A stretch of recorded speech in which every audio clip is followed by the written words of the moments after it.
Barcelone, au début d'automne. Soirée Ligue des Champions. Des quatre coins de la fière cité catalane, les socios convergent vers le Camp Nou. Le Barça reçoit le Bayer Leverkusen. Lionel Messi, blessé, ne joue pas. L'attaque repose sur les épaules de Suarez et Neymar. Neymar, en qui les Catalans ont une confiance absolue. Voir jouer Neymar, c'est quelque chose d'inoubliable. Son avenir s'annonce extraordinaire. C'est un grand joueur, une étoile que nous avons ici au Camp Nou. C'est un crack. C'est le futur du football et du Barça. À 23 ans, Neymar est un destin en marche, implacable de talent et de réussite. Après la gloire à Santos au Brésil, la prise de pouvoir au sein de la Seleção, la nouvelle star du foot mondial est programmée pour régner sur son sport. Son heure n'est pas venue, mais elle approche.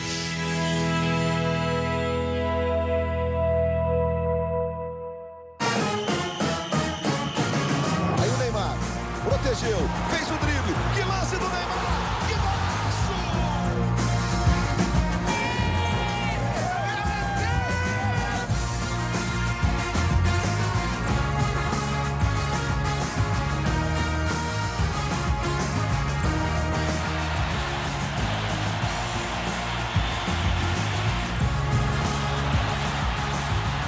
Assim não dá, vaqueira!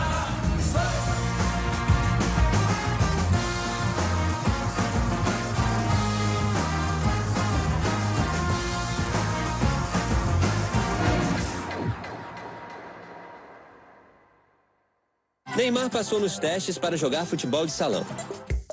Un gamin fluet qui accomplit déjà des prodiges. Sur ces vidéos, Neymar n'a que 5 ans. Ce sont les premières images de ses exploits sur un terrain. Nous sommes retournés sur les lieux de son enfance, là où tout a commencé.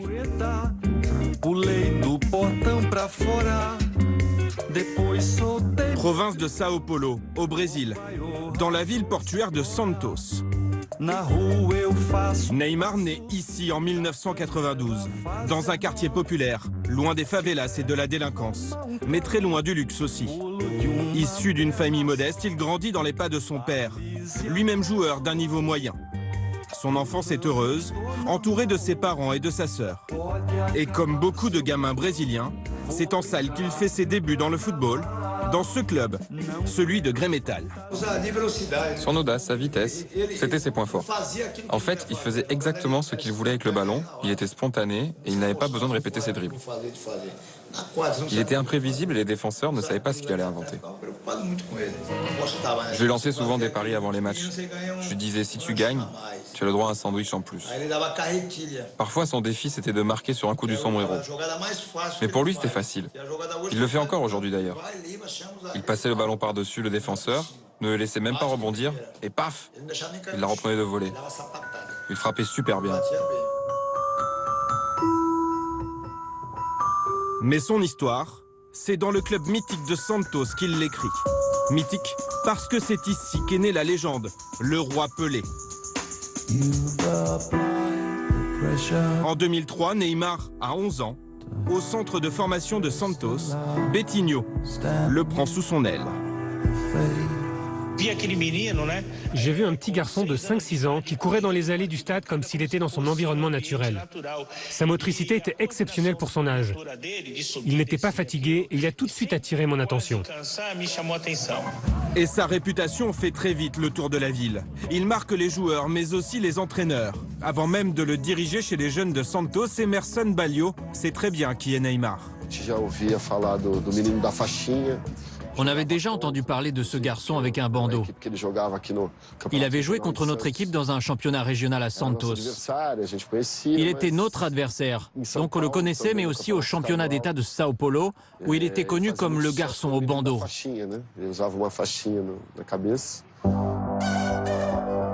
Au centre de formation, il devient très vite la bête noire des défenseurs et surtout des gardiens de but, comme Vladimir. J'étais déjà chez les juniors et Neymar nous a rejoints alors qu'il était plus jeune que nous.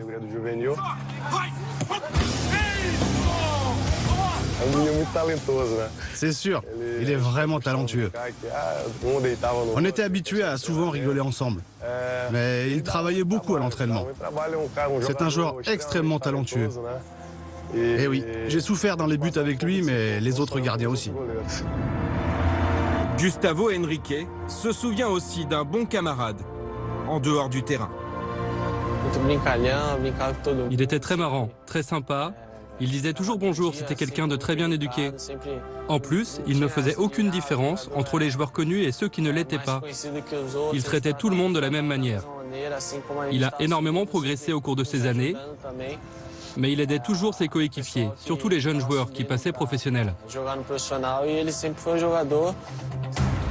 Le coéquipier parfait, ou presque, car dans la défaite, le petit Neymar change de visage. Il pleurait. Il était très triste. Alors nous parlions avec lui pour le consoler.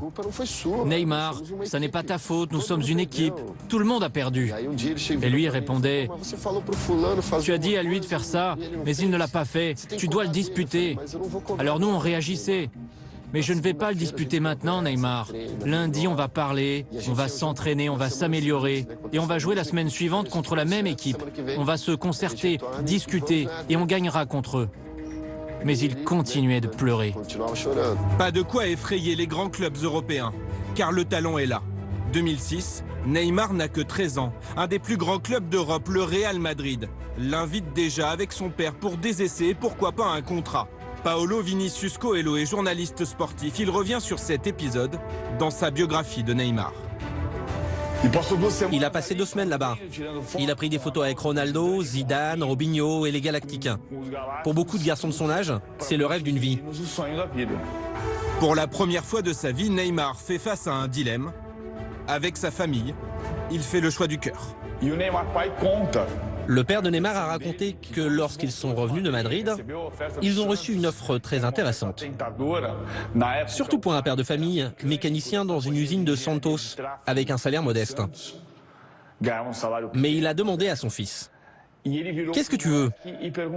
Et Neymar a répondu, « Je veux vivre à Santos, papa. » Du coup, ils sont restés à Santos. Neymar Junior et Senior, une relation quasi fusionnelle.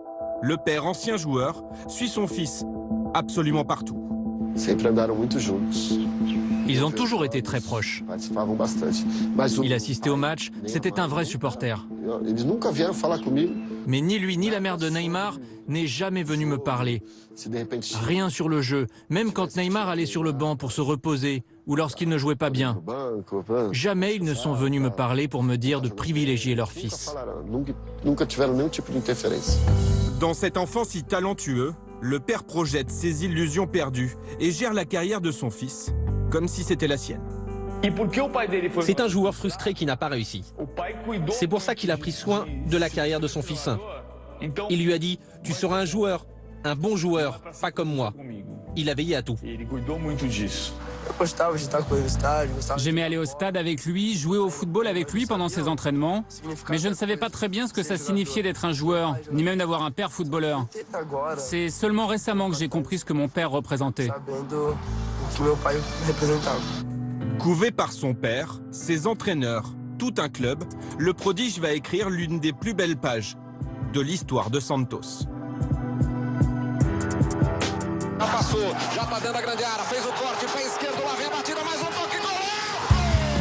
Neymar, Santos, l'histoire d'une épopée fantastique. Le club remporte 3 championnats d'affilée en 2010, en 2011, en 2012, emmené par son jeune attaquant et son style virevoltant.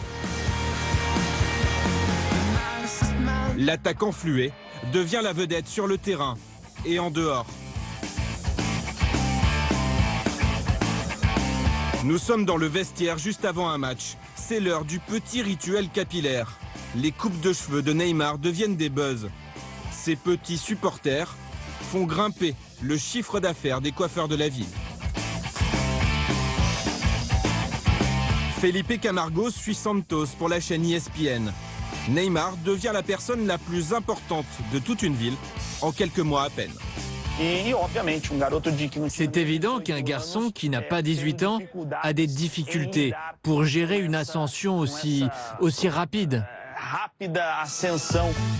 Des difficultés, notamment face aux journalistes. Quand Neymar a commencé à donner des interviews, on a vite constaté qu'il avait des problèmes de communication et surtout de diction. Pour les journalistes qui, comme moi, travaillaient à la radio, c'était parfois très drôle parce que pour avoir une réponse cohérente de Neymar, c'était vraiment compliqué. Il avait besoin d'au moins 30 secondes pour réfléchir à la réponse qu'il allait nous donner.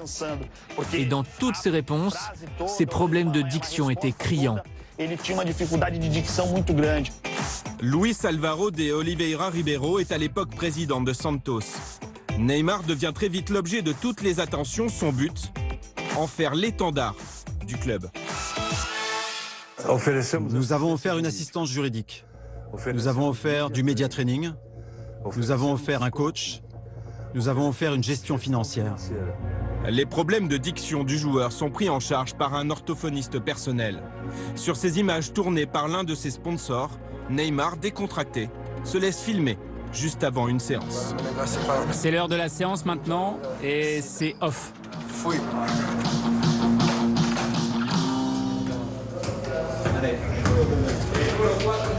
Un destin hors norme pour un gamin à peine sorti de l'adolescence. Malgré son insouciance et sa joie de vivre, cette pression reste parfois difficile à gérer.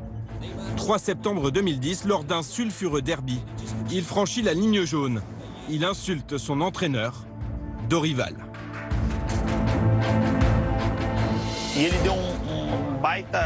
Il s'est énervé aussi avec les autres joueurs de l'équipe, et ça devant tout le monde. C'est un moment déterminant dans la carrière de Neymar, parce qu'il a commencé à changer sur le terrain, mais aussi en dehors. Edu Dracena est son capitaine au moment de l'incident. Il a dépassé les limites avec l'entraîneur, qui est censé être le patron sur un terrain. Il s'est exprimé de cette manière sur le coup, à chaud, mais il a vite reconnu son erreur. Pelé m'a dit, président, pour un joueur, le point sensible, c'est le porte-monnaie. Je lui ai donc infligé une amende proportionnelle à son salaire. Et pour moi, l'affaire était réglée. Mais Dorival voulait une sanction plus lourde car son adjoint s'était frictionné avec Neymar dans le vestiaire. C'était un ancien gardien, il était assez imposant. Neymar s'est défendu et s'est retrouvé tête contre tête avec l'adjoint. La sécurité a dû les séparer, sinon il aurait probablement tué Neymar avec la force physique qu'il avait. Le problème prend de l'ampleur et devient national. Même le sélectionneur s'en mêle. L'entraîneur de la Seleção, Mano Menezes, a parlé à Neymar. Il l'a prévenu que s'il ne changeait pas de comportement, il n'y aurait pas de place pour lui au sein de la Seleção. Dorival sera licencié suite à l'incident. Car la priorité, c'est Neymar qui attise toujours l'appétit des gros clubs. Une nouvelle offre tombe, cette fois-ci de la part de Chelsea. Neymar a 18 ans. Le président fait une nouvelle fois appel à Pelé pour garder son joueur. Tout se joue lors d'une réunion cruciale. J'avais combiné avec Pelé pour qu'il m'appelle pendant la réunion. Et j'ai passé le téléphone au père sans lui dire que c'était Pelé. J'ai dit oui, tout va bien, il est à côté de moi. Et j'ai passé le téléphone au père de Neymar. Pelé lui a alors fait un discours, qu'il avait déjà fait sa carrière, qu'il est devenu le meilleur joueur au monde sous les couleurs de Santos, qu'il fut triple champion du monde, etc. Santos conserve sa vedette in extremis, mais l'étau se resserre. Neymar, en bon communicant, ne laisse rien transparaître. Je suis heureux à Santos et au Brésil. Ma famille et mes amis sont ici, c'est là où je veux vivre. Je n'ai pas de raison de partir pour le moment. Je n'ai pas besoin de partir pour devenir un joueur complet. Pelé l'était et il a joué ici toute sa vie. La comparaison avec Pelé n'est pas fortuite. Pour les santistes, Neymar est de la même trempe. Aí o Neymar protegeu, fez o drible, que lance do Neymar! En 1962, Pelé remporte la Copa Libertadores. 48 ans plus tard, c'est au tour de Neymar d'offrir à sa ville l'équivalent de la Ligue des champions européenne.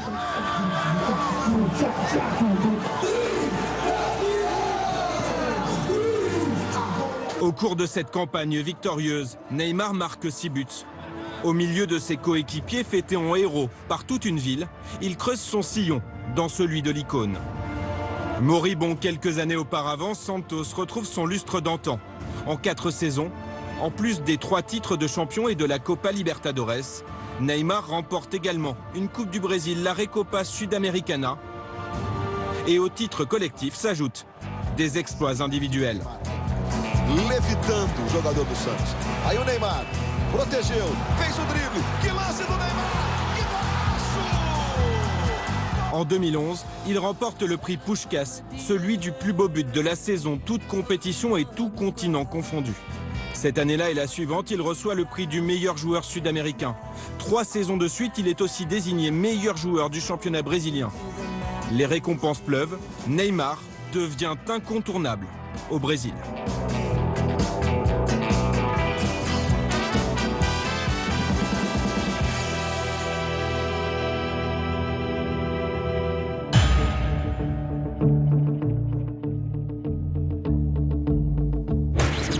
Désormais, il porte les espoirs de tout un peuple. Dès son arrivée en août 2010, Neymar devient le centre de gravité de la Seleção. Son statut, maître à jouer, d'une équipe très loin du style brésilien. Son objectif, guider son pays vers la victoire en Coupe du Monde en 2014. Bien sûr, on suscite beaucoup d'espoir. Cette Coupe du Monde va permettre à notre pays d'avancer dans beaucoup de domaines. Le peuple entier va nous envoyer de l'énergie positive et c'est important. Nous espérons marquer l'histoire ici au Brésil. Notre but, c'est la victoire. Et Neymar concrétise très vite les rêves de ses compatriotes. Il offre la victoire à son pays en Coupe des Confédérations en 2013. Thiago Silva ou David Luiz sont des tauliers, mais le patron c'est Neymar. Nous sommes en 2014, tout un peuple croit en son destin.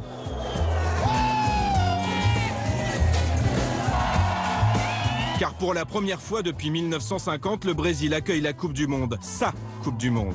Chris, l'ancien défenseur de Lyon, compte 42 sélections sous le maillot brésilien. À l'approche du grand rendez-vous, Neymar ne se dérobe pas. C'était un joueur qui faisait vraiment la différence. Il a pris la responsabilité pour lui en disant non, c'est ma Coupe du Monde. Donc je vais tout donner. La pression du peuple est colossale, tout autant que l'histoire du Brésil et ses 5 titres de champion du monde. À 22 ans, Neymar porte les espoirs de 200 millions de personnes avec l'insouciance de sa jeunesse. Il aime bien la pression. C'est un joueur qui adore la pression. Dans l'euphorie générale, c'est tout juste, si l'on prête attention aux voix discordantes, dont celle de Jairzinho, champion du monde avec Pelé, en 1970. Au Brésil, il n'y a que Neymar. Jamais on n'a gagné une Coupe du Monde avec un seul grand joueur. Les premiers matchs de l'équipe du Brésil confirment le scepticisme des anciens. Les victoires sont poussives, le fond de jeu négligeable. De ce marasme émerge un seul homme, Neymar. Tout ce poids sur Neymar. Ça n'est pas positif. Le Brésil aurait dû monter une vraie équipe, se structurer pour redevenir une nation qui gagne. La belle histoire tant espérée se transforme en cauchemar. 4 juillet 2014, quart de finale face à la Colombie. Choc avec Zúñiga, Neymar s'effondre. Le Brésil retient son souffle. Les supporters se massent devant l'hôpital. Les caméras du monde entier diffusent l'attente et l'angoisse. Puis la nouvelle tombe. Vertèbre fracturée, Coupe du Monde terminée pour Neymar. Le pays est en deuil. E aí, o Neymar, agora, nesse momento, já está dentro do helicóptero na maca. Le lendemain, cette image fait le tour du monde. Neymar transféré en hélicoptère médicalisé en direct sur TV Globo. La fin d'un rêve pour le joueur et pour toute une nation. Deitar no Guarujá e vai direto para casa. Les éditions des journaux brésiliens ne parlent que de la blessure de Neymar. Le Brésil sans Neymar, la star rentre à la maison pour récupérer de sa blessure qui l'a obligé à quitter la compétition. Les Brésiliens vivent en direct un drame national.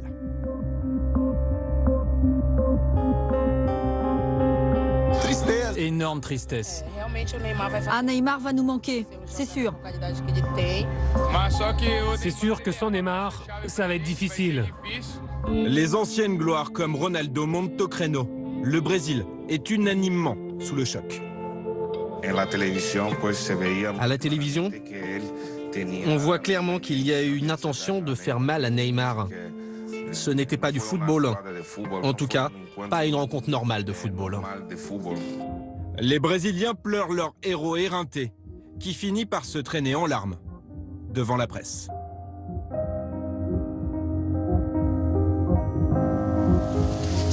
Excusez-moi. J'ai eu de la chance car la blessure aurait pu être beaucoup plus grave. C'est dur de parler de ça. C'était un moment tellement important de ma carrière. Mais c'est comme ça. Ces choses-là arrivent. Au tragique s'ajoute le pathétique. C'est le fameux 7-1. L'Allemagne terrasse le Brésil en demi-finale et s'envole vers la victoire. À l'heure du bilan, la Seleção présente deux visages, l'un avec Neymar, l'autre sans Neymar. En équipe de Brésil n'a pas le collectif. Et quand Neymar n'est pas là, on ne voit rien.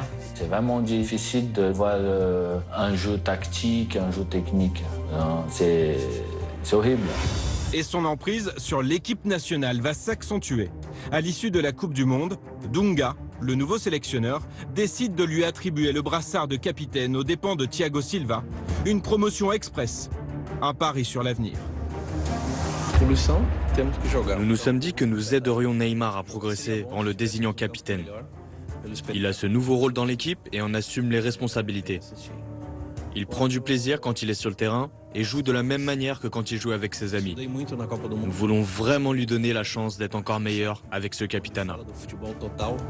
Neymar et le désert brésilien. À 23 ans, l'enfant de Santos incarne un héritage, celui de Pelé, et d'une certaine idée du football.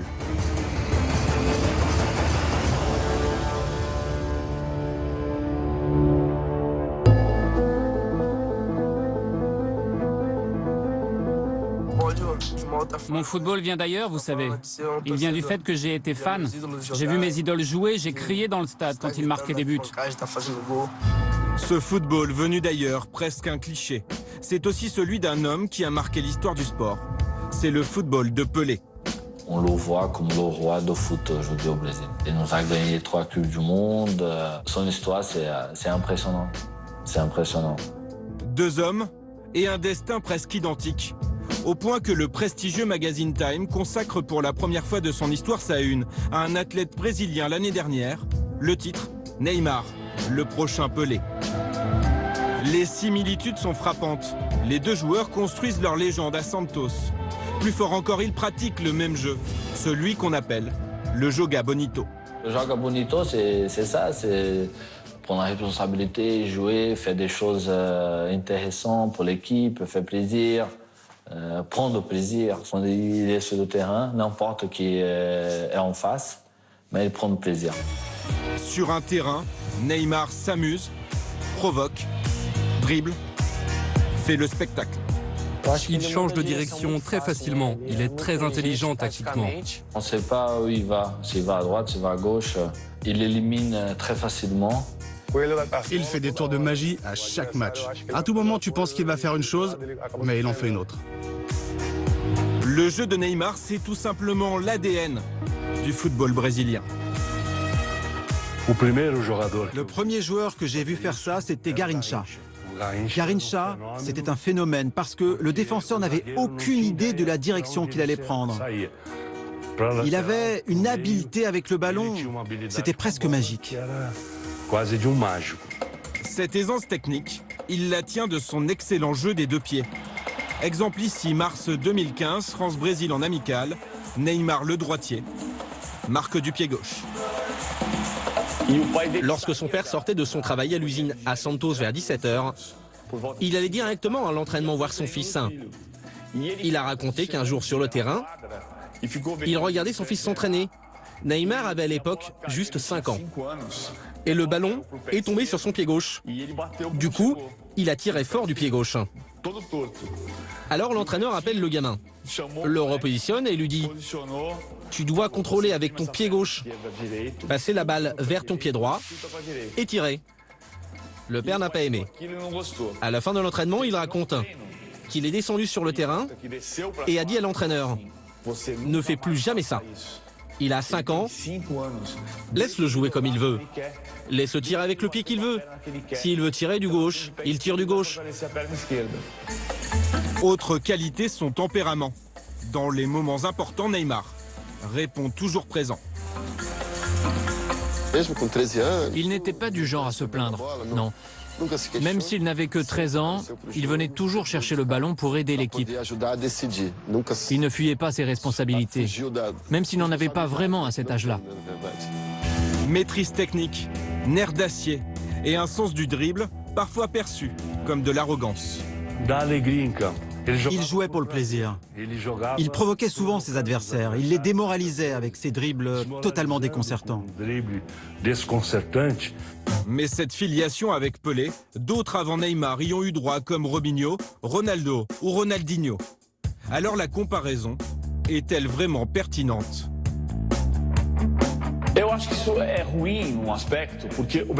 À mon avis, tout ce débat n'est pas une très bonne nouvelle. Le Brésil se cherche toujours des idoles. En Argentine, c'est différent. Il n'y en a qu'une et c'est toujours la même. Mais au Brésil, on a toujours besoin d'une nouvelle idole. Ces dernières années, il y a eu Ayrton Senna, ensuite Ronaldo, le phénoméno, et après, plus rien. Neymar viendrait donc combler un vide.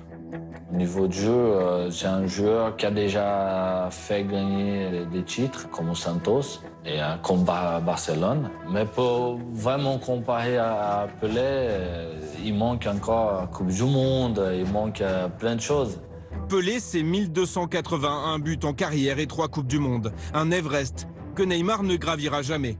Mais il a déjà marqué 46 buts en 67 sélections, ce qui fait de lui le meilleur buteur en exercice et surtout le 5e buteur de l'histoire du Brésil. Les deux intéressés ont aussi un avis, humilité pour Neymar, avec ce tweet. Avec le roi du football, le meilleur joueur de tous les temps.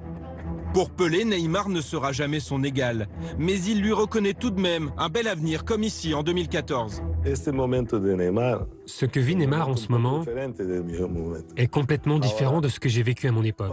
Mais je pense qu'il a fait un excellent choix, celui de partir à Barcelone quelques mois avant la Coupe du Monde. Parce que le football en Europe est plus difficile que chez nous. Il va engranger de l'expérience et quand il reviendra en sélection, il sera plus mature.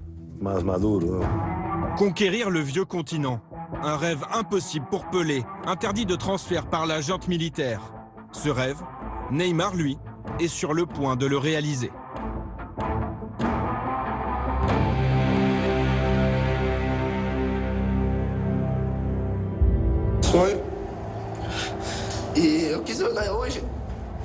Je voulais jouer aujourd'hui et avoir une autre occasion de jouer à vos côtés. Peu importe si on gagne ou pas, je veux juste que tout le monde joue comme vous avez toujours joué. Et vous dire surtout merci à tous pour tout. Mai 2013, Neymar dit au revoir à ses équipiers et au Brésil, débordé par l'émotion. Je vous souhaite de la réussite, des réalisations et des titres. Soyez sûr que vous aurez un ami qui sera toujours là pour vous applaudir, où que vous alliez. On ne le sait pas encore, mais à ce moment-là, il s'est engagé avec Barcelone depuis longtemps. Officiellement pourtant, 3 clubs sont encore en lice pour le recruter. Chelsea, le Real Madrid et Barcelone. François David est correspondant dans la capitale catalane. Il a suivi l'interminable suspense autour du transfert Neymar. Chelsea est rapidement écarté parce qu'on sait que Neymar ne veut pas jouer en Angleterre. Il a eu déjà une offre où il avait 17 ans ou 18 ans pour aller là-bas. Et c'est le Barça et le Real Madrid. Alors après, il y a eu tout un feuilleton le soir de la signature. On ne savait pas s'il allait signer au Real, au Barça. Le Real proposait plus. Florentino Pérez voulait absolument une superstar, comme il veut une superstar chaque année. Mais finalement, c'est le Barça qui l'a emporté. Et c'est par ce tweet que le joueur annonce la nouvelle au monde entier, devançant la communication officielle du club de quelques minutes.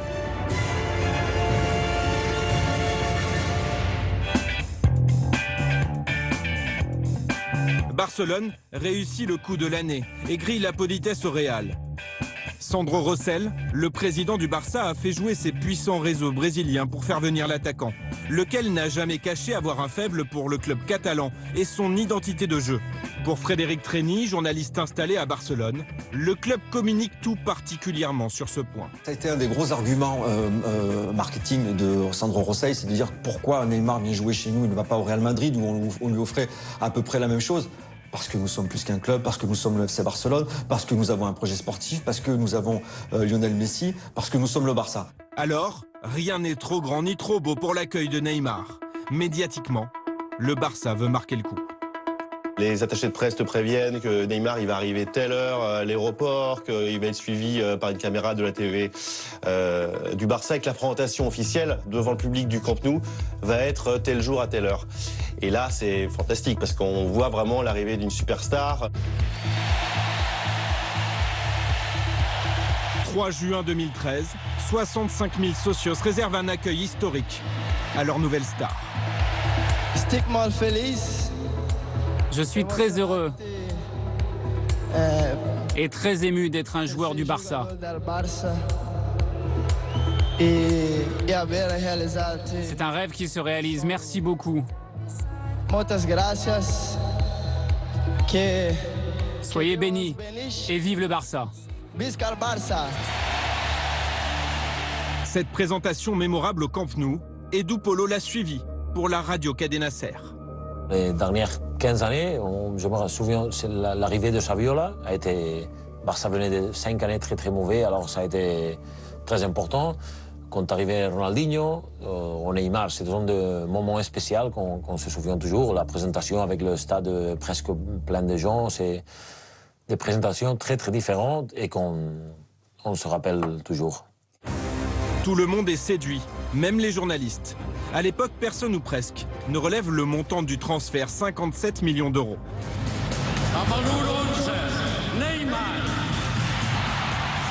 Un chiffre étonnamment bas pour un joueur de ce calibre. Mais qu'importe le flacon pourvu qu'on ait l'ivresse. Sportivement, toutefois, des doutes s'élèvent. Comment faire cohabiter Messi et Neymar? L'un, patron mutique. L'autre, chien fou starifié.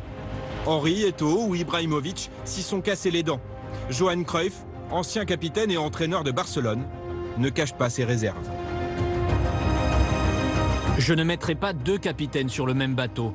Nous devons apprendre du passé. Neymar réplique dès sa première conférence de presse.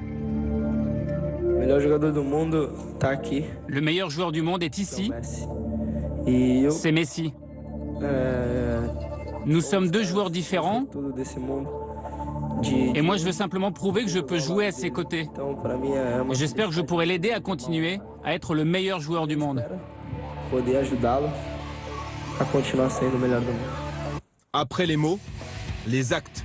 La nouvelle recrue multiplie les gestes d'allégeance et joue la proximité avec son aîné. Et du premier jour, lui, il a voulu être ami de Messi et Messi a voulu être ami de Neymar. Alors, il y a par une côté la relation footballistique dans le terrain, qui c'est très bonne, et aussi la relation hors du terrain, qui est encore meilleure.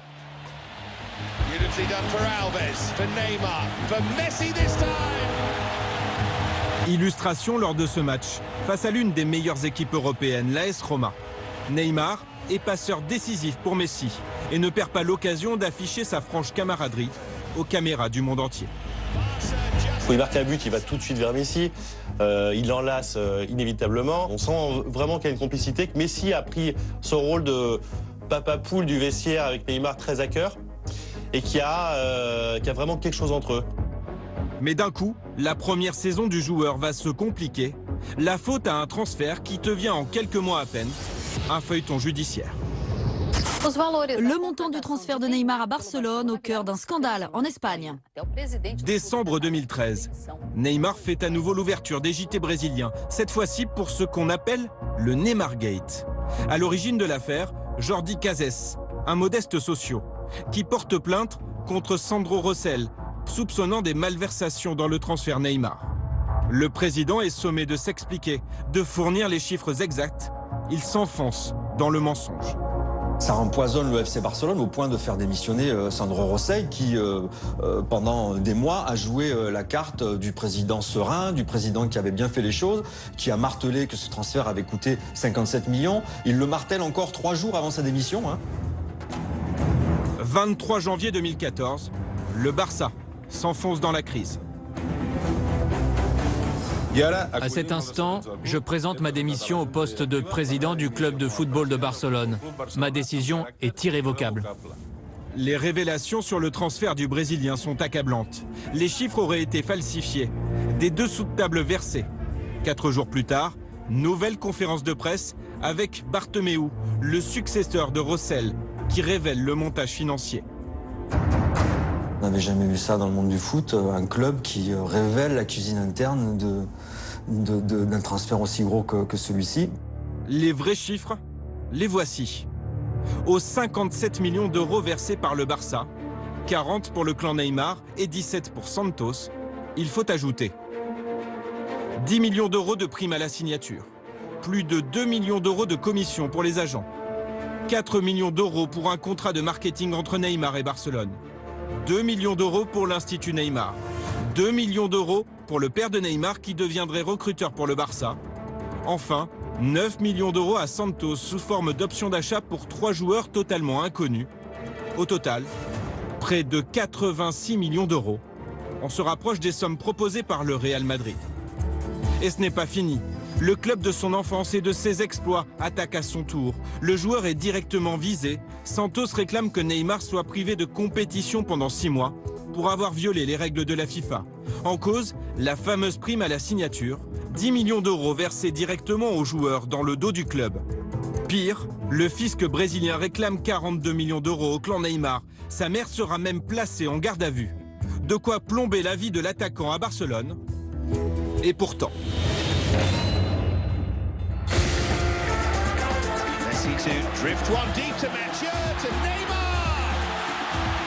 Pour l'instant, non, ça n'a pas déstabilisé Neymar. Et est-ce que ça va le déstabiliser dans un futur proche ou lointain? On a du mal à le penser parce qu'il arrive à bien faire la part des choses entre ce qui sont ses affaires personnelles et ce qui sont ses affaires sportives. 2014-2015, deuxième saison de Neymar au Barça. Le bilan chiffré est éloquent. 22 buts en Liga, 39 au total. Neymar change de dimension. À titre de comparaison, la même saison, Messi marque 43 buts en Liga, 64 sur l'ensemble de l'exercice. Luis Suarez, le troisième larron de l'attaque, totalise 16 buts en championnat et 28 au total. Neymar s'est vite acclimaté à l'Europe, contrairement à beaucoup de Brésiliens avant lui. Tout est différent comparé au Brésil, mais je m'y suis habitué et je suis très heureux. J'espère que je peux continuer à m'améliorer.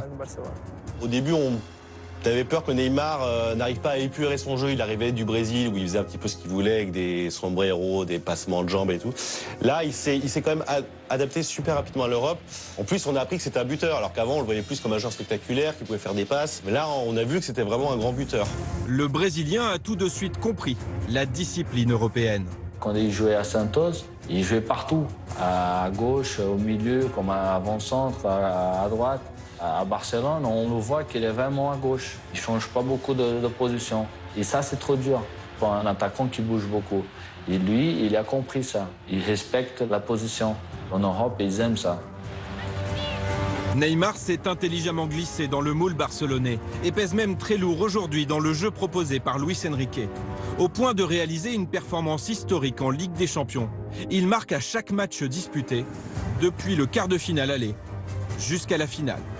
7 buts en 5 matchs. La statistique est plus qu'impressionnante. C'est du jamais vu. Cette montée en puissance le rapproche chaque jour d'un objectif dont il ne se cache plus. J'ai toujours travaillé pour mon objectif principal, être le meilleur joueur du monde, participer aux plus grandes compétitions mondiales et surtout être heureux sur le terrain. Pour devenir le meilleur, il doit s'armer de patience. Car pour l'heure, le Barça reste sous les ordres de Lionel Messi. Messi est la référence absolue dans le jeu et dans le vestiaire. Messi a 28 ans, Luis Suarez va faire 29 ans, Neymar a 23 ans. Donc il a 6 ans de décalage par rapport à ces deux superstars que sont Luis Suarez et Messi. Et il sera un jour numéro 1 du Barça, clairement. Qui dit patron du Barça, dit bien souvent patron du football mondial. Sa progression à vitesse plus ou moins régulière au classement du Ballon d'Or lui permet de figurer depuis 2 années dans les 10 premiers. Quand on l'interroge, Messi, qui en a déjà raflé 4, prédit à son coéquipier la récompense suprême. Il va l'obtenir de par ses qualités, ses prédispositions. Je n'ai aucun doute qu'il puisse à un moment le décrocher. Mais le jeune attaquant n'a pas encore atteint le rang de son coéquipier à Barcelone ou celui d'un Cristiano Ronaldo. Neymar a encore quelques défauts. Il garde trop le ballon, il prend trop la responsabilité de vouloir décider le match. Il manque un peu de collectif, il joue tout seul. Un jeu encore trop personnel, une tendance à plonger facilement, un ego qui parfois déborde. Avril 2015, Barcelone affronte Séville. Luis Enrique remplace Neymar à un quart d'heure de la fin. L'attaquant goûte moyennement cette sortie prématurée. Il a protesté publiquement qu'on l'a changé, il est arrivé à le banc, il a lancé la bouteille d'eau, il a fait un show. Ce spectacle, les tauliers du Barça ne l'apprécient pas du tout. Tout de suite après, dans le vestiaire à Séville, il s'est fait cadrer. Il s'est fait cadrer par Iniesta, par Xavi, par Busquets, par Messi, en disant voilà, ce que tu as fait là, ça va faire le tour des télés, le tour des médias pendant une semaine. Et ça ne nous arrange pas. On est dans la ligne droite du championnat, on est près de vraiment tout gagner. Il faut vraiment que tu te calmes et que tu te mets dans les cordes. Recadré sur le terrain et entouré en dehors. Car si Neymar brille sur les pelouses, il le doit aussi à ses choix de vie. Retranché dans cette somptueuse villa aux abords de Barcelone, le Brésilien sort peu et privilégie le cocon familial qu'il a reconstruit ici. Son fils notamment fait partie de son équilibre.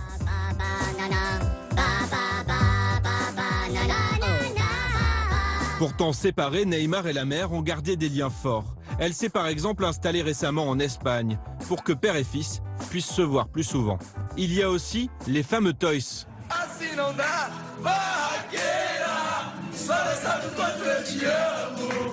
Un autre élément essentiel à l'équilibre de Neymar, une bande de potes avec laquelle le joueur passe ses soirées. Des soirées dont on ne sait rien, si ce n'est par ses vidéos Instagram que le joueur poste lui-même.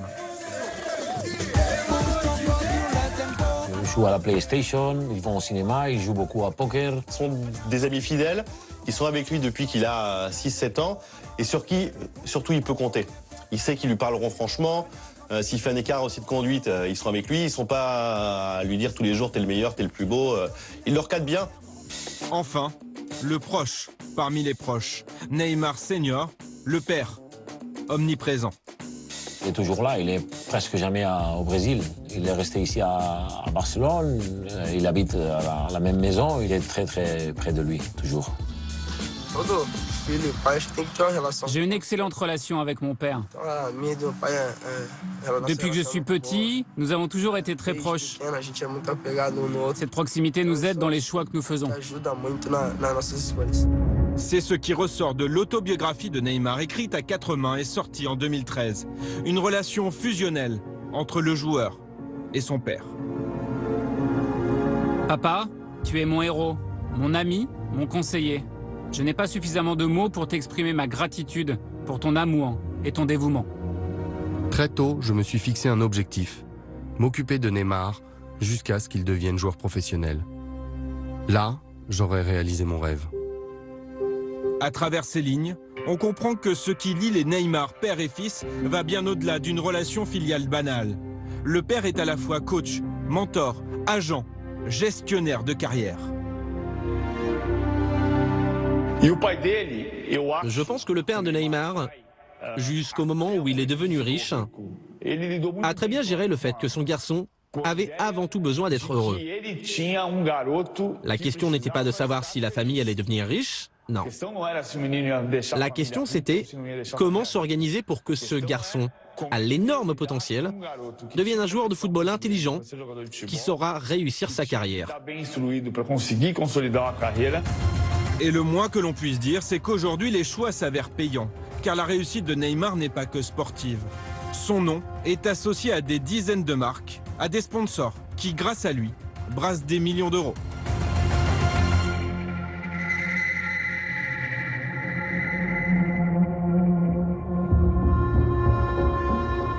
C'est évident que Neymar aujourd'hui, c'est pratiquement notre entreprise.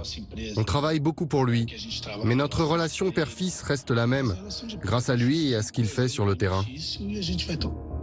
L'aveu est étonnant, presque glaçant. Neymar est un business pour son père, un business plus que lucratif.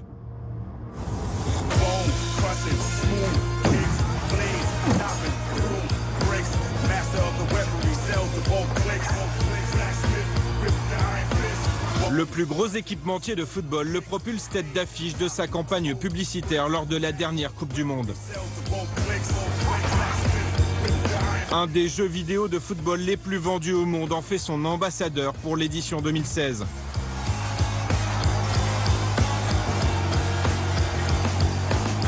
Produits high-tech, montres, voitures, boissons, sous-vêtements.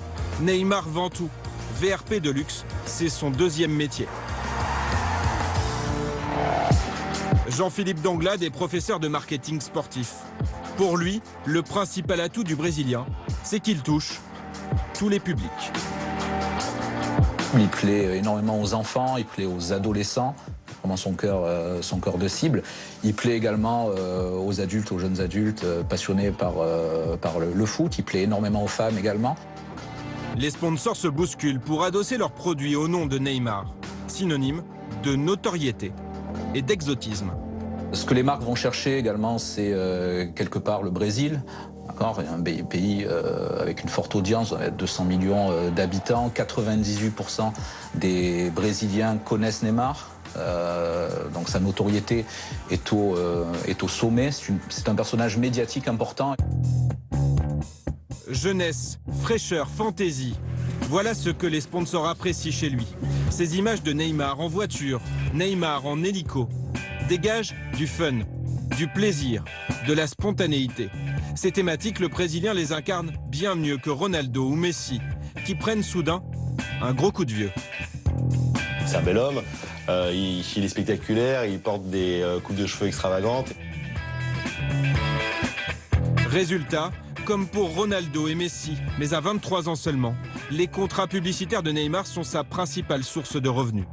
Selon le magazine Forbes, en 2015, il percevait 14 millions de dollars de revenus annuels grâce au football, 17 grâce à ses contrats publicitaires.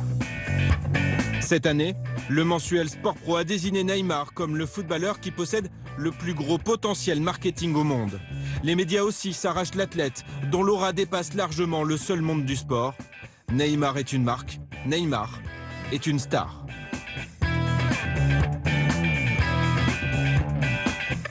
Et le joueur n'est pas le seul à rentabiliser cette image si attrayante. Ses clubs aussi en tirent profit. Santos a triplé ses recettes entre 2009 et aujourd'hui. Pour Barcelone, difficile pour le moment de chiffrer l'impact de manière exacte. Nous nous sommes rendus dans la boutique du club, à 2 pas du Camp Nou. Ici, Neymar est partout, bien plus présent que les joueurs historiques, comme Dani Alves, Piqué ou Iniesta.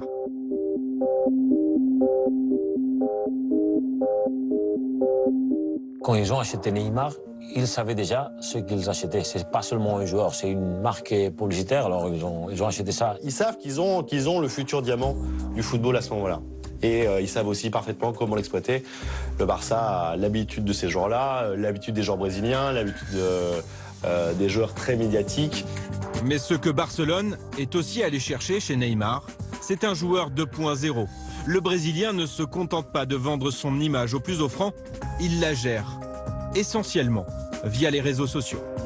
À 23 ans, il est déjà énormément suivi, à la fois sur Facebook, quasiment 54 millions d'abonnés, sur Twitter, où il est aux alentours de 20, et Instagram, qui permet d'ajouter effectivement un support visuel, où il y a 32 millions de personnes. Ces millions de connectés sont en général très jeunes. C'est le pari de Barcelone, séduire leurs futurs supporters avec le futur crack du football. Neymar est la star montante chez les jeunes, parce que son look, parce qu'il est différent, parce qu'il est souriant. Quand on se balade à Barcelone, on voit Neymar, Messi. Et de plus en plus Neymar. Et de plus en plus, c'est un jeune de 6-7 ans qui porte le maillot Neymar et pas Messi. Barcelone vibrera-t-elle pour le Brésilien comme elle le fait aujourd'hui pour Messi? D'aucuns prédisent l'arrivée d'une nouvelle ère en Catalogne, celle de Neymar. Mais c'est le monde, bientôt, qui pourrait être à ses pieds. Ça dépend de lui. S'il est prêt à maintenir le haut niveau, il va arriver. Après avoir fait chavirer le Brésil, l'ascension du petit phénomène de Santos semble irrésistible, autant que sa fraîcheur et sa spontanéité sur les terrains et en dehors. Je me considère comme un homme heureux qui aime jouer au football. Je crois que c'est ça qui compte. J'utilise toujours les mots oser et bonheur, parce qu'il faut oser jouer, et dans mon domaine, je suis heureux. Charisme, talent, gueule d'ange. Neymar ne manque pas d'atouts pour se forger un destin.